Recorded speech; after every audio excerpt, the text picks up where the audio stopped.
friends, and welcome to episode 4 of The Membership, a podcast about and inspired by the works and life of Wendell Berry, the Kentucky farmer, poet, novelist, essayist, and activist. I am one of your hosts, John Pattison. Normally, I'm joined by my two co-hosts, Jason Hardy and Tim Wasem, but this is a special episode of the podcast. Today, we're presenting an interview I conducted last fall with Mary Berry, Wendell Berry's daughter, and the founder and executive director of the Berry Center in Henry County, Kentucky, and with Dr. Leah Bayens, the director of the Berry Farming Program. The mission of the Berry Center is to put Wendell Berry's writings to work by advocating for farmers, land-conserving communities, and healthy regional economies. The Berry Center is located in the Oldham House on Main Street in Newcastle, Kentucky. The Oldham House was built in 1820 and once served as the law offices of John Berry Sr., Wendell's father and Mary's grandfather. The Berry Center's fantastic agrarian culture center and bookstore is on the same block and is housed in a log cabin originally built in 1790. My conversation with Mary and Leah was recorded in the Oldham House's beautiful library, named after Tanya Berry, Wendell's wife and Mary's mother. Our microphones picked up some of the ambient noise from the large room, as well as the occasional car going by outside on Main Street. But it's not too distracting, and I'm certain you will enjoy the conversation as much as I did.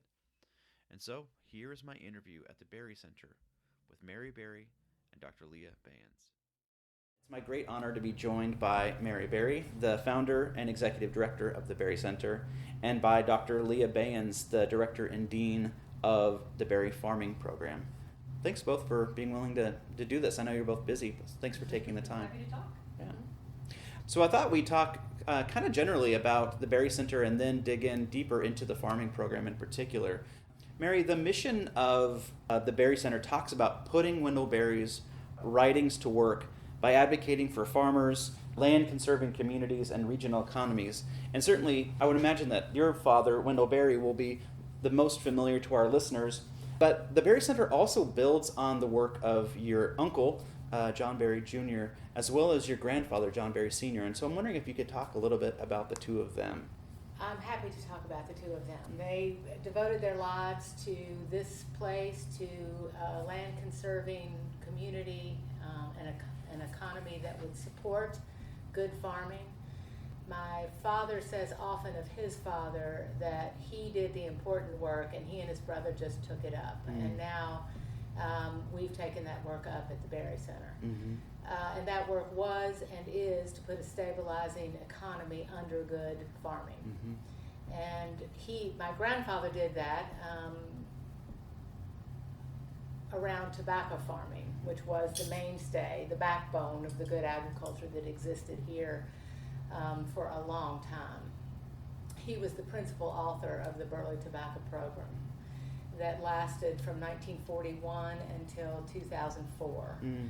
It was the only program that I know of that worked on behalf of the people it was supposed to serve for the entire length of the program. Mm-hmm. It turned out to support a crop that was not defensible, but the program itself is absolutely defensible. And so this really the start of the Berry Center was to take that program and learn from it and apply its principles to other kinds of farming. Mm-hmm. And we've done that, and that program is called Home Place Meat, and it is, or Our Home Place Meat, and is working toward a co-op, working with farmers in our area. Mm-hmm.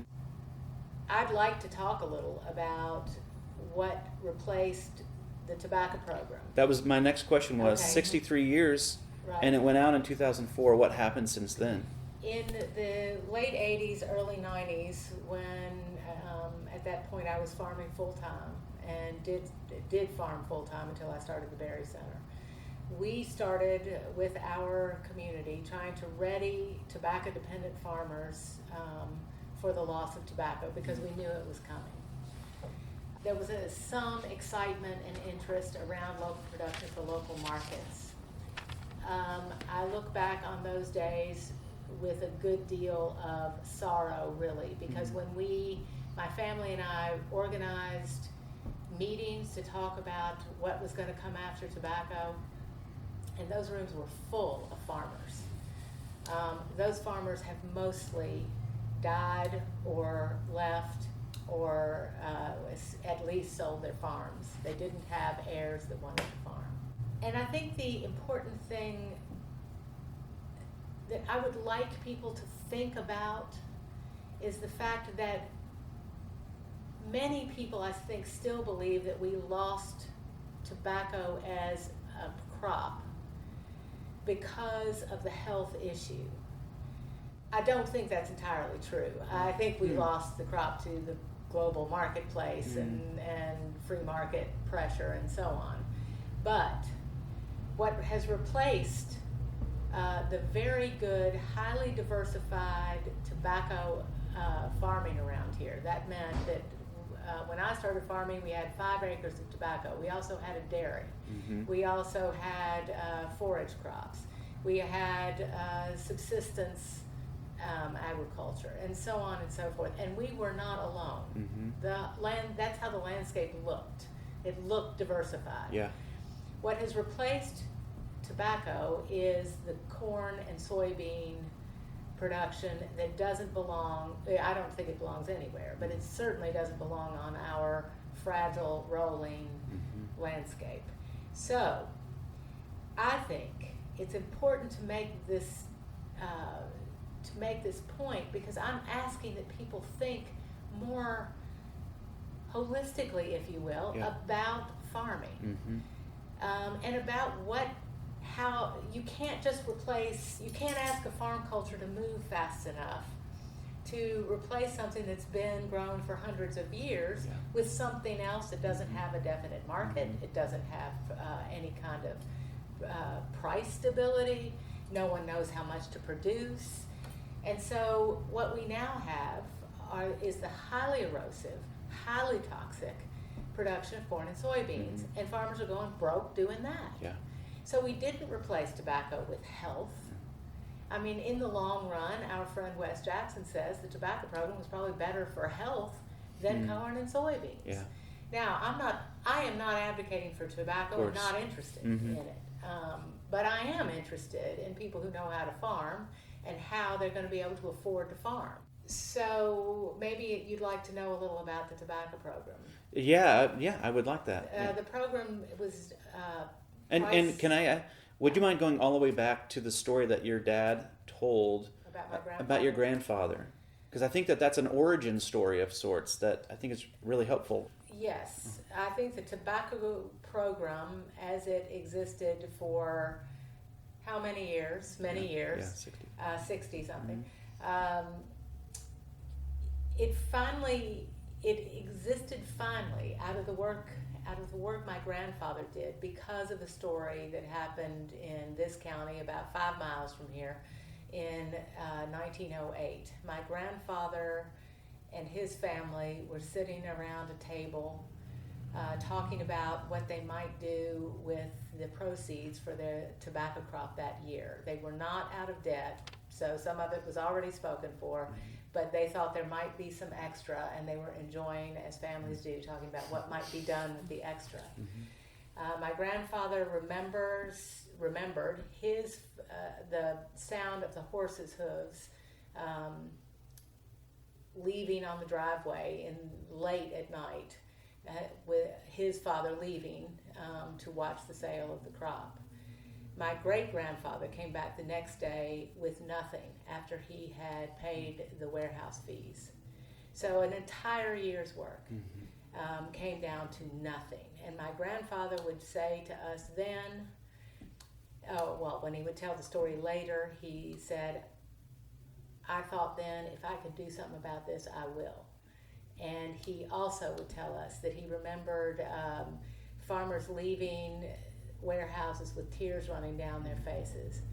And so what my grandfather did, because he was exceptional, I think, he would never have said so, but I will say so, he was offered the job of a secretary to a man who was running for the House of Representatives. The candidate heard my grandfather speak at a rally in Port Royal and said to him later, I think I'm going to win my race. I want you to come with me. And my grandfather said, I will if I can go to law school. Mm. So he went to D.C., he went to George Washington, got his law degree, and he wrote all of the legislation. He did all of the work. The member of the House had one person working for him, and it was my grandfather. And we have been able to find out, with the help of a historian, what my grandfather was hearing on the floor of Congress. Parity pricing, talk about parity pricing, talk about protection for farmers from overproduction.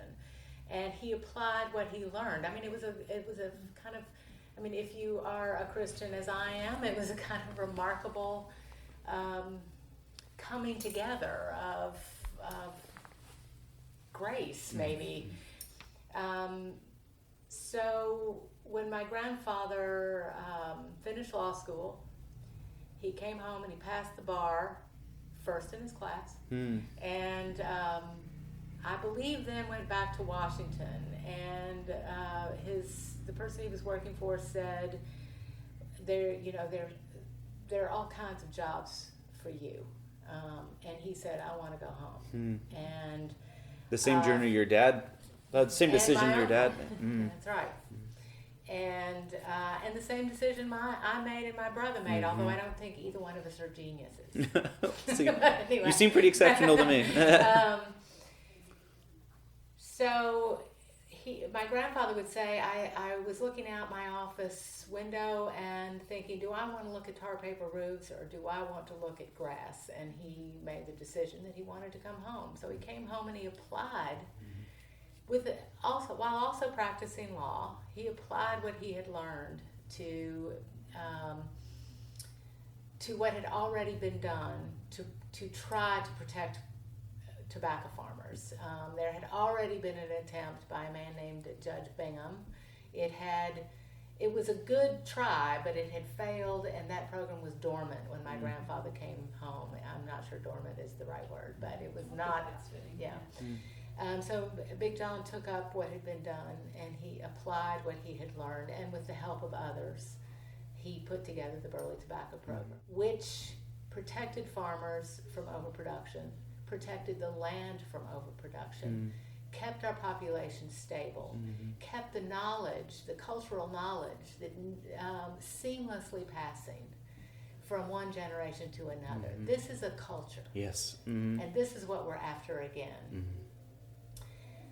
So we have applied. That program was a federal program. We don't have friends in high places. We have no friends in high places. We have nobody who we could even talk to about these things on either side of the aisle. So we're using it as a guide to help us think. So we figured out what parity pricing is for cattle farmers. We're trying to do for them what needs to be done so that they can do what they do. The problem with the entrepreneurial agriculture that is all that's available to farmers if they want to produce for local markets is that they have to do everything. They have to market it, first they have to produce it, then they have to market it, they have to figure out pricing. And a farmer said to me a couple of years ago, I didn't know I was going to have to come up with recipes too. Yeah. I mean, it's just, we've got an agriculture that is either small and entrepreneurial or large and industrial. And we have, after 40 years of a local food movement, put nothing in the middle. So we're trying to put something in the middle for what's left of our farm population in Henry County. We're working with young farmers, really pretty young. I'd say most of them are under 40, which is very young. We're working with some generational farmers. We're working with some people who are new to farming, and so far, so good. Yeah, and I think it won't surprise readers of your father's work, or folks who are familiar with even the work of the Berry Center, to see to understand why the focus is on Henry County. Have you seen programs that are similar to this in any other areas in the country where they're trying to find that, not the middle way, but like a better third way that somehow between and above and beyond those two options that you were talking about, the entrepreneurial and the large industrial? Have you seen other programs similar to the Our Home Place Meat program around the country? I'm going to answer the best way I can and to be kind. Mm-hmm. There are a lot of good people working on good things around the country. There is no question about that. And there are getting to be a few programs around that I think are beginning to get some age on them. Mm-hmm. So, I mean, a 10-year-old program in this, a food hub, for instance, that has 10 years of experience is ancient, Mm-hmm. given what I've seen. I tell you what I don't hear. What I don't hear is conversation, talk about the lives of farmers. Mm-hmm. I don't hear talk about parity pricing. I don't hear talk about the problem of overproduction. Not in the world of local production for local markets. I don't hear enough of what I consider to be honest talk about what the local food movement has meant to farm culture. It's meant virtually nothing. What the local food movement, I believe, has done is increase the amount of people who want to have quote unquote clean food and want to think that they're supporting a farmer. I believe that those are all genuine and good impulses, but these impulses have not deepened into understanding what that means. And it has allowed the industrial organic industry to just go right around places like Henry County, Kentucky.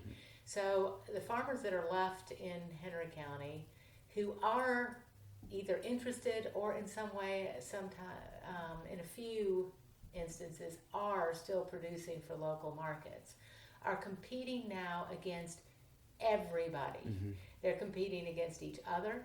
They're competing against cheap organic food in our largest grocery store chain, which is called Kroger. They are competing against organic food in Walmart. I don't darken the door of Walmart, so I haven't actually seen it, but I've heard tell that it's there. And then of course, they're competing against Whole Food, which you can now get on Amazon.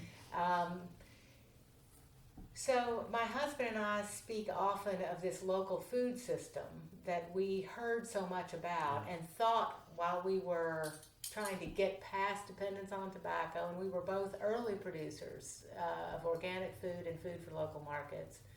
We thought we were heading for a food system that we just kept hearing about. We're no closer now than we were when I started farming in 1982, or maybe it was 81.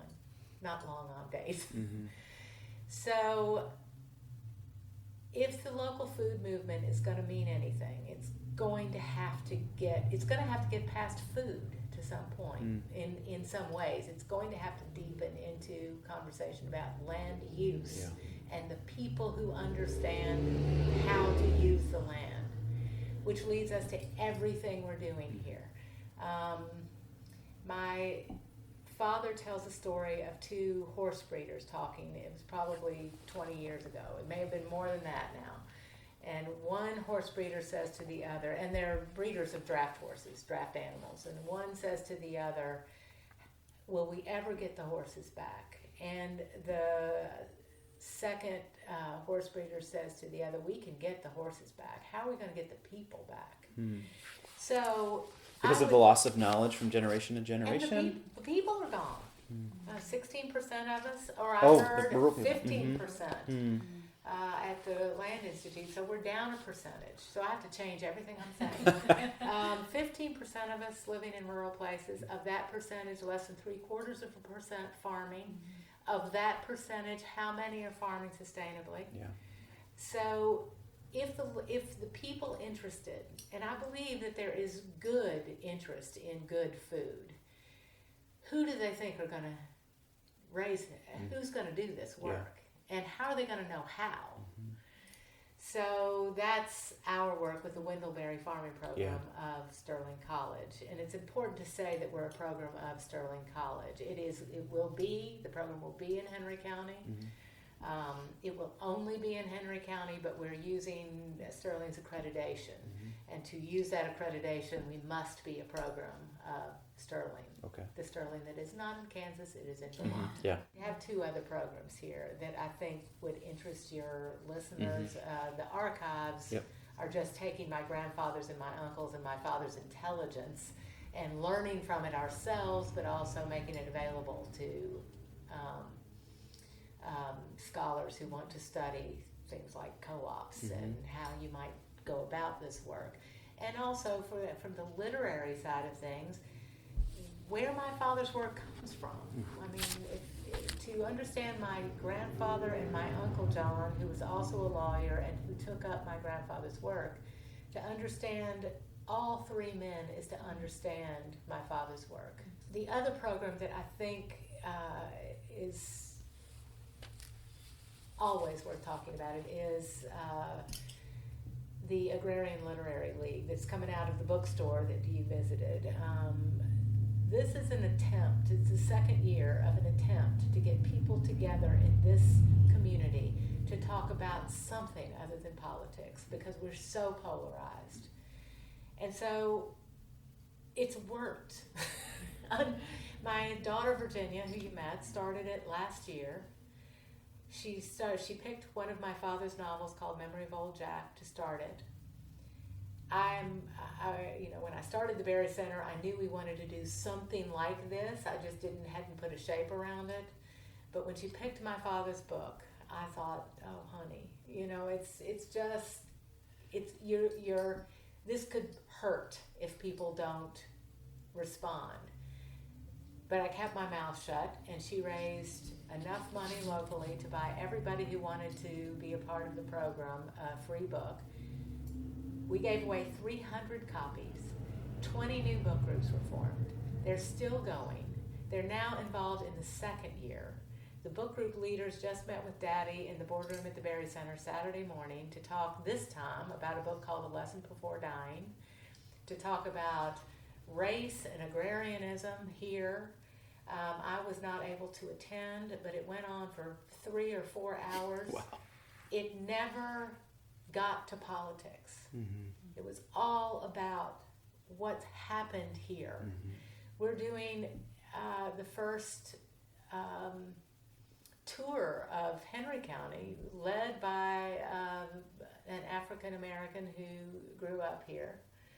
I don't see any other way for us to come together and to work on the cultural problems that are the root of all our problems. Anyway, but to get people together to just talk. And this year, she's given 400 books away. And out of the 20 book groups that formed, there are now offshoots of those. My parents live in Port Royal, Kentucky. There's the Port Royal book group. And the Wendellberry book group in a town of 70 people. I don't know. So I'm not talking in circles and talking too much, but this all goes round and round. Good agriculture has to be supported by a culture that values it. And so we've got to build all of that back because we have virtually destroyed it. Yeah.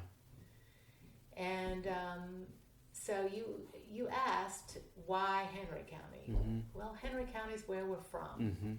I feel not able to address with much confidence global issues. I'm happy to have opinions, and I do, about absolutely everything, but I have, without sounding prideful, I have an idea of what needs to be done here. I've lived here all my life, and so we have gone to work on what we have agreed to be the necessary work that needs to be done here. If we fail, and we may, I don't plan to, but we may, and I'll certainly be dead before we, any of the things that I hope for happen. But if the Berry Center doesn't stay funded, if I can't keep it open, I'll continue to live here and I'll continue to work here. So, and I feel confident when I say, yes, we need to work with the good cattle producers that are in this county, because I've been on their farms and I've seen their cattle. I can't make a blanket statement like that about the entire country, but I can about Henry County. And so then I can say, okay, we're going to figure out the problems that present themselves. We're going to make this work. And we'll share what we have learned. And we need a program like this in every rural place. Yes. Yeah. Did you have any questions? That's great. Talking with your daughter over there for even just a few minutes before this interview, I thought to myself, I have to either come back next October when I'm doing this other conference again and interview her, or do something on the phone, because it was incredible. Yeah. Just a few minutes of talking with her about the Agrarian Literary League. Is that right? Yeah. It was mind blowing, and I couldn't wait to think about this for my own rural place. Like something, what would that look like in Silverton, Oregon, where I'm from? Which I think is how some of this spreads, because you're focused here, because this is where you are. It's what you know, and I know. My particular part of Marion County, Oregon. And the people are lucky. Yeah, There's a very good author who lives here. Who? I'm So that is a help. Yes, yeah. Yes. So, Dr. Bayens, Mary mentioned the berry farming program, and you're the director and the dean. Can you describe that program just in general terms, then we'll get into some more specifics? Sure. So the Wendellberry Farming Program is, we've just launched the next iteration of the program at the end of August, beginning of September here in Henry County. And it is a program that is, as Mary mentioned, using the accreditation of Sterling College to provide a junior and senior year of undergraduate study using Henry County as our classroom, because this is the place that we know, this is the place that we feel like is worthy of study. And so we are working on a curriculum that does some of these things that we hear as kind of buzzwords in higher education. It's interdisciplinary, it's experiential. Ours is those things in ways that we think are very practical and pragmatic, and they mean something outside of the context of just the classroom experience. Yes. And we're also doing something that's I think pretty unique, in that we're putting a liberal arts curriculum at the middle of an agricultural curriculum. We believe that the splitting apart of disciplines has been really one of the root causes of devastation to education. And so we're trying to bring the arts and the sciences together and to put those in a context. And that context is this place, it's the community, it's the people, it's the land. And we are working on a curriculum that I think has the capacity to really help us to put some people out into this community, to settle in this place and in the places around here, with some folks who know how to take care of land, and they also have a commitment to the community of that place. And so are the students who are in the program right now, are they predominantly young people who grew up or still live in Henry County? Or they're not coming from Vermont, right? They're actually from here? So the the launch for the program was a 2-week intensive course. We're starting small to figure out how to Sure. do this well. And for our first cohort of students, those were entirely students who were from Sterling College Oh, okay, yeah. in Mhm. Vermont who came down for the 2-week session. I see. Some of them wanted to stay. In May. In May, I expect that we'll see some of them again in January, the second of our 2-week short courses, which will be a course in restoration, forestry, and draft forest logging. Our intention, our goal is to open up the enrollment to students who are from, certainly from Sterling College, who are already enrolled in that school, but also students who are from here in Kentucky. Our real commitment is to serving Kentucky and Kentucky students. And we are particularly interested in students who have grown up on farms, who've grown up in small towns and rural communities. But of course, because we only have 15% of the population now living in rural places, that's slim pickings. Mhm. We're interested in students who are ready to and who have discerned that their calling in life is to be good land stewards and to do that through good farming. Mhm. We're trying to do what the culture has failed to do because the economy has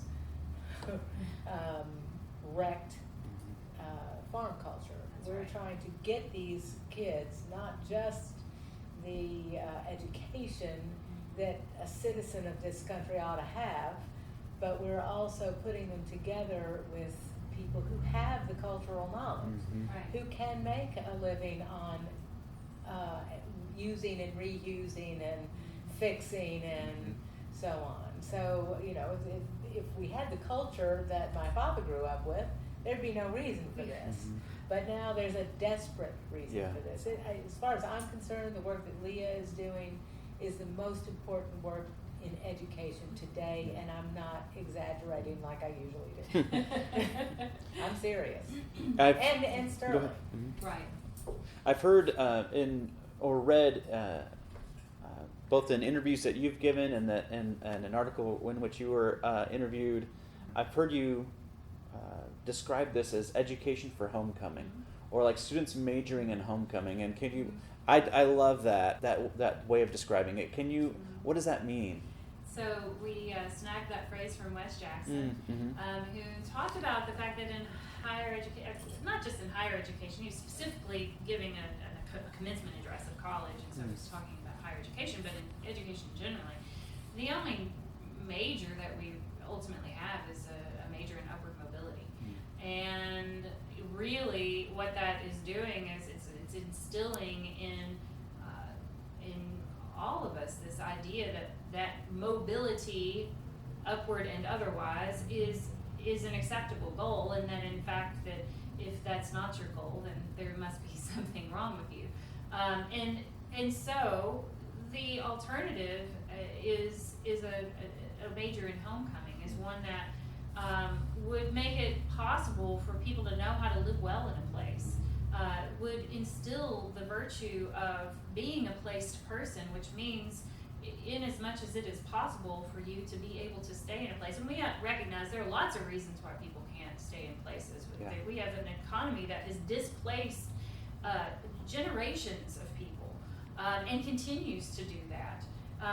We recognize that there are lots of challenges to being able to stay in a place, but that wherever it is that a person is, they can figure out a way to dig in. They can figure out a way to make that place their home. And in fact, if we believe that there is something that generations have to pass down to one another, whether those are actual like blood, kin, familial relationships, or the kinds of family that gets chosen, then being able to come home and making it possible for people to come home is important. And so this kind of major in homecoming is based on this idea that there's something worthy in in being able to know and understand a place and to live well for it and to live well from it. Yeah. There's a pastor in my town, and he's been a pastor there. He retired in January, but he's been a pastor there for a few decades. And he read Slow Church, and he's a good friend of mine. He said, John, and we're talking about theological education. He said, John, like all of these schools, they're schools for going. Like we need schools for staying.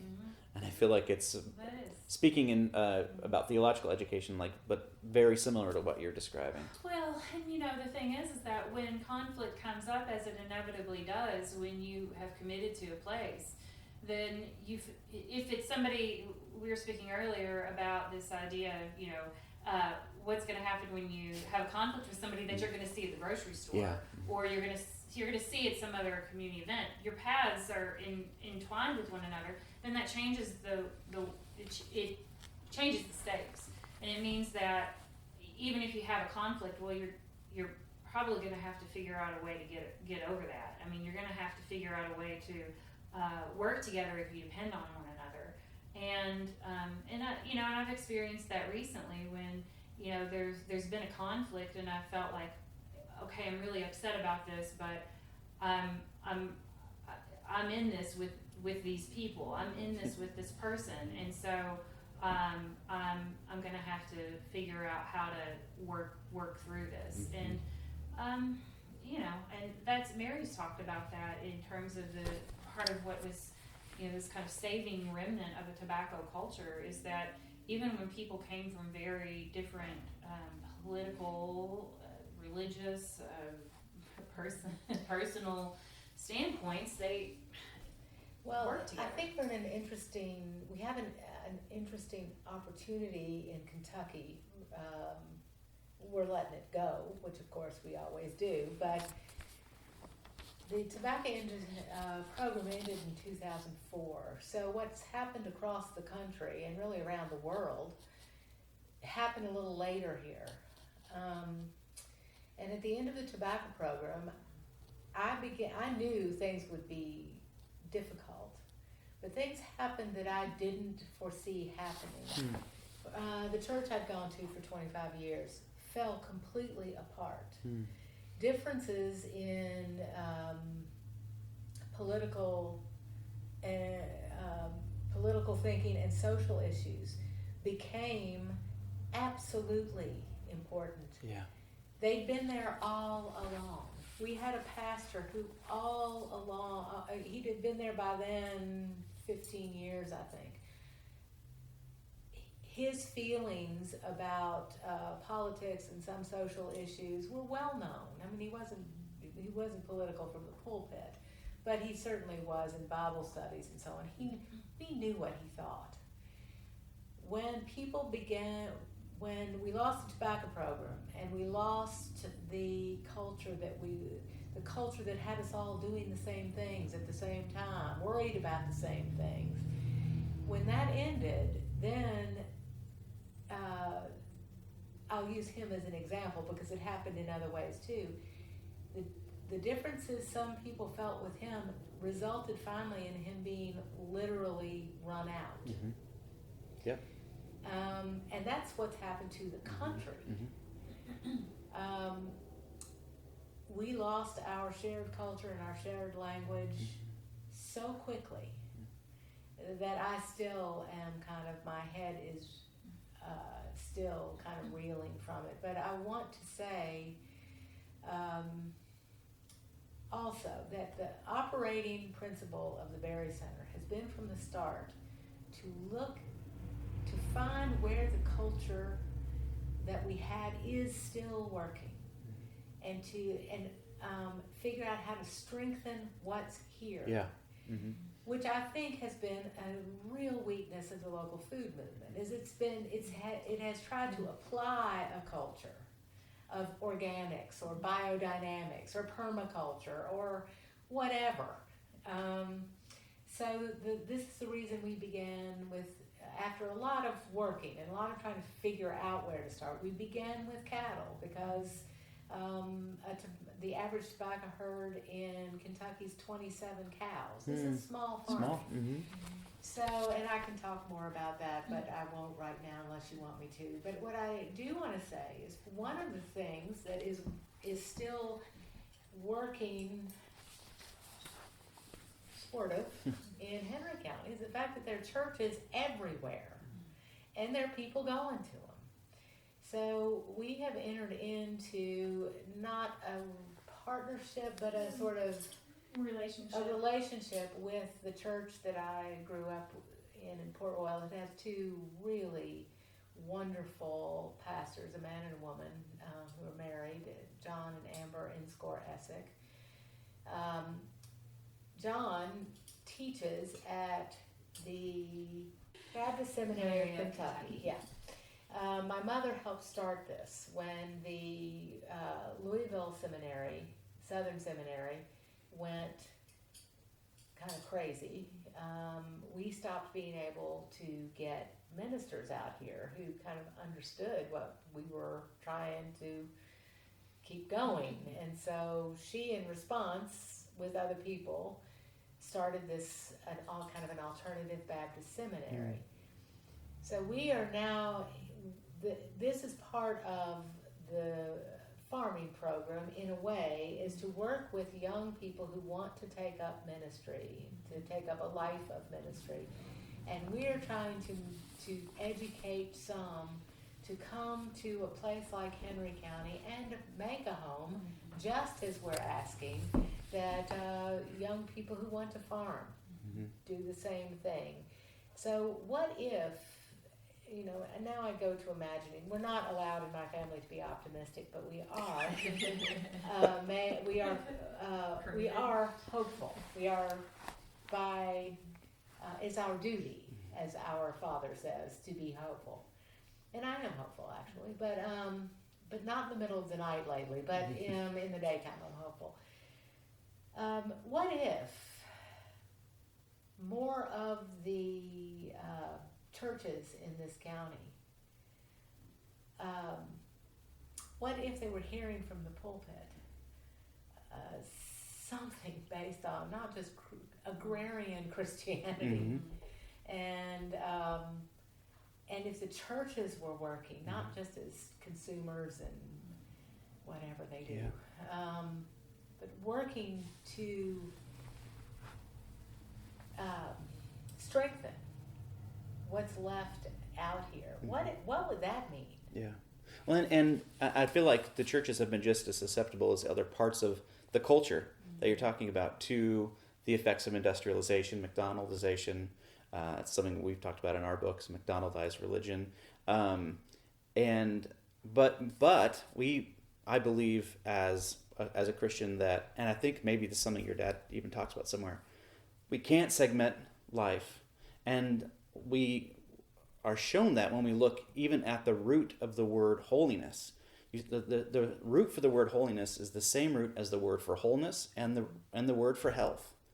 And so if we want to have a healthy culture, if in religious terms we want to even have a holy culture, then we have to have a healthy, whole culture that takes a holistic look at not just, at every aspect of life, including good land use and, fair compensation for farmers and all of the amazing things that you're doing here. It seems to me that the way we've thought about our work here is different, and I really hesitate to sound too proud of this, but I'm going to say this. I was struck, for instance, I'm often struck by this, but I was struck, for instance, this is the latest happening that made me think about this. It's the Nobel Peace Prize, this has nothing to do with whether I think that the people who got the Peace Prize deserve it or don't. I'm sure they do. But we have a culture now of treating symptoms of problems and rewarding that work. I hope that what we're doing here in our small way, by design and by how much ability the founder of the place has, that would be me, but we're trying to work on the whole problem. For instance, we are, whether we can do it or not, I don't know, but we're trying. First of all, we want the education to be free. We believe we can do that. Sterling is a work college, first of all, and we think we can make it tuition free here. We know we can we think about the next 10 years, and we'll see after that. We also would like to raise enough endowment that, first of all, it can be free forever, and well, as long as forever, as long as that is. But we also would like to be able to use that endowment to back low interest loans to our graduates who satisfy certain criteria. Internships, whole farm plant, whatever those people who know about education decide they need to complete. But then, so we're trying to think all the way through. Yeah. We don't want to turn loose young people who have learned something that the world desperately needs here, and then say, well, good luck. Right. Yeah. Maybe you can find some land you can afford, and maybe you you can work for pay for someone. it, and maybe you could work for some rich person who would like to give you 30 acres, but they won't, so it's going to be back to sharecropping. Or, so we're trying to think everything here is related to everything else. And I think, because the work here is now, I began as the founder, but the work Leah has done is way beyond what I could do. What Virginia has done with the reading program, we need more work like this. And I feel like what you're describing is a difference between a farmer selling at a farmer's market and me buying at a farmer's market. As important as that is, it's the difference between that and the local food system. I feel like the culture that you're building here is, for Henry County, maybe the seed of what you mean by local food system, because it's not piecemeal, it's very holistic. I'm sure, I think a CSA is a local food system. I think entrepreneurial efforts, certainly by some definition, could be called the local food system. But it is not doing for farmers first of all, it's saying all farmers need to be entrepreneurial, which they're not, and shouldn't have to be. And as I said earlier, it's not protecting farmers in any way, really. It's just, farmers markets, I'm for them. I think they should exist. I think entrepreneurial farmers will be entrepreneurial farmers, and they should do that. But they are the most contentious places as a survivor of farm markets. A friend of ours called them a pit of vipers. Wow. Well, good people, but when you put good people in situations that they're head to head, they're competing for the same market, it's not going to result in a culture that we saw under the tobacco program, a culture of neighborly work. Yeah. Neighborly work, and really, in a way, outside of the money economy, finally. Yeah. Culture of cooperation. Culture of cooperation. Thank you, that's better. I'm not trying to edit you, but I'm just in my mind. I'm contrasting the culture of competition and the culture of cooperation. Right. That's exactly right. One of the things that we've talked about in our episode 0 podcast was our Wendellberry origin story. We know yours, Mary. Just don't dig too deep. But I'm curious. When did you start reading the work of Wendellberry, and what did that mean to you? Let's see. So I grew up in Louisville, and my mom was a single parent in the 80s at University of Louisville studying English. I was raised to be an English major, as I sometimes say. And she had a copy of The Unsettling of America, which she had dog-eared and marked up pretty thoroughly on our shelves, and I ran across it when I was in high school, and I think that was the first time I read any of Wendell's work, and what on earth that meant to me at that time. I can't say that I remember, except to say that I understood there was something important there. I pretty much immediately, as soon as I graduated from high school, got out of the city as quickly as I could, and I moved with my partner of, I don't even talk about numbers, I'm horrible with numbers, over 25 years. Mm-hmm. Moved to Marion County. Oh, really? Okay. His name is Bruce. His I name think is he Bruce. deserves that. He does. And he'd grown up most of his life in Marion County, and so I moved to a rural community and decided that that's where I was supposed to be, is in small town, rural places. And so I found myself over and over again coming in my reading and my writing and my research to being very interested in agriculture and in rural life, and Wendell's work featured in that from pretty early on in my undergraduate study. And so as far as to speed forward through a dissertation, a master's thesis and a dissertation on Wendell's work, and not just on his work, I think he would probably cringe to hear me say that, but on the topics that have been the most important to him, and that is essentially agrarian studies. I had finished up my dissertation, and I had done a kind of a comparative history of writing about the concept of sustainability and thinking in our culture from a kind of long 19th century perspective through some of our contemporary writers like Wendell Berry and Wes Jackson and Ruth Ozeki and the kind of smattering of people. And I was walking into the graduate school, and I was carrying my box of my dissertation, which I was going to deposit in the graduate school so that they could bind it and put it on a shelf in the library for so many people to read, I'm sure.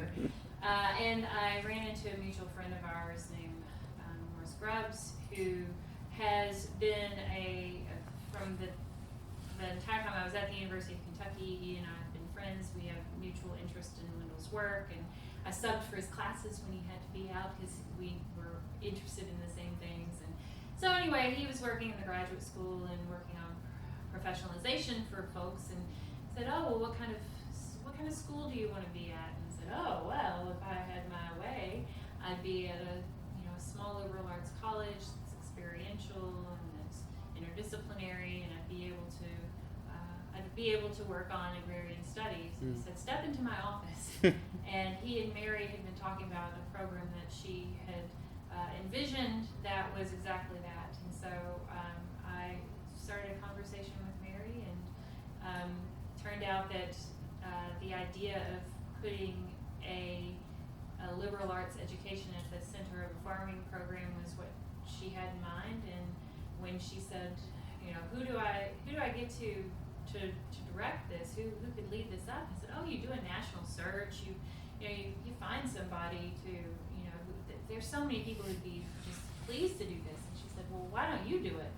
And savvy as I am, I said, "You don't want me." Way to sell yourself. I'm not a farmer, and that was kind of the moment of me saying, "Actually, I need more of a filter."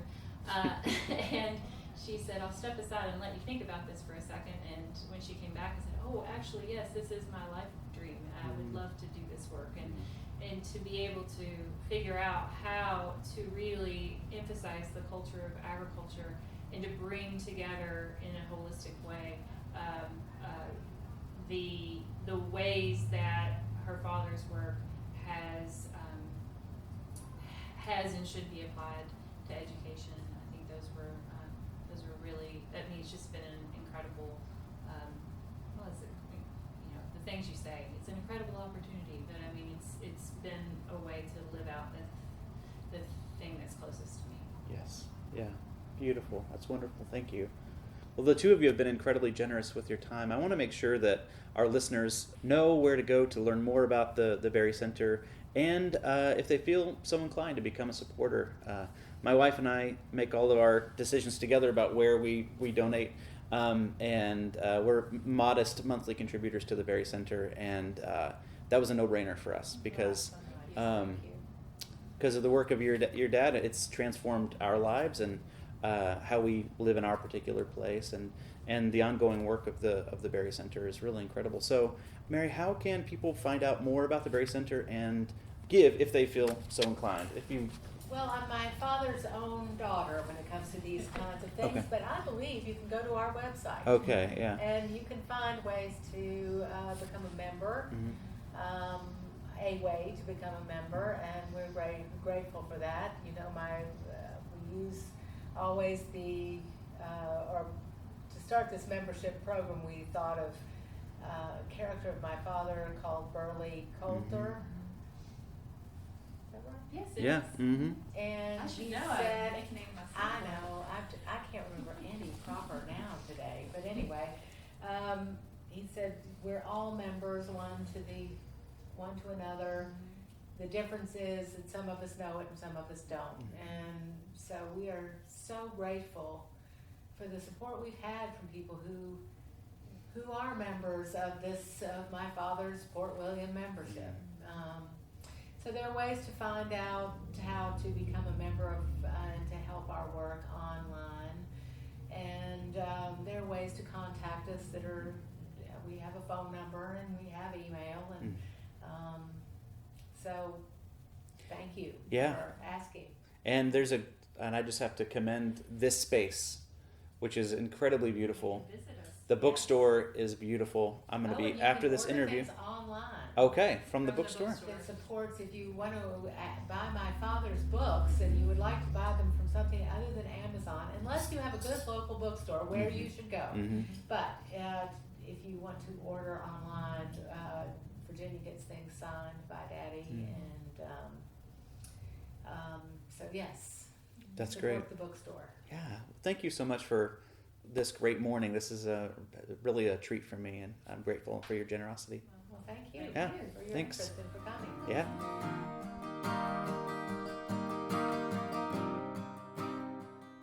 Thank you for listening to this episode of The Membership. You can find our show notes for this episode, as well as an updated reading list for future episodes on our website at membershippod.com. We're also on Twitter, Facebook, and Instagram, all at membershippod. I'd like to give a special thank you to the folks at the Berry Center who took time to meet with me, show me around, and help set up the interview in the first place. These include, of course, Mary Berry, the director of the Berry Center, and Dr. Leah Bayens of the Berry Farming Program, but also Virginia Aguilar, the director of the Agrarian Cultural Center and Bookstore, and Ben Aguilar, the director of operations. You can learn more about the important work of the Berry Center on their website at berrycenter.org. The Membership is a proud member of the Rabbit Room Podcast Network. To discover more great podcasts and to learn about sponsorship opportunities, go to rabbitroom.org/podcasts.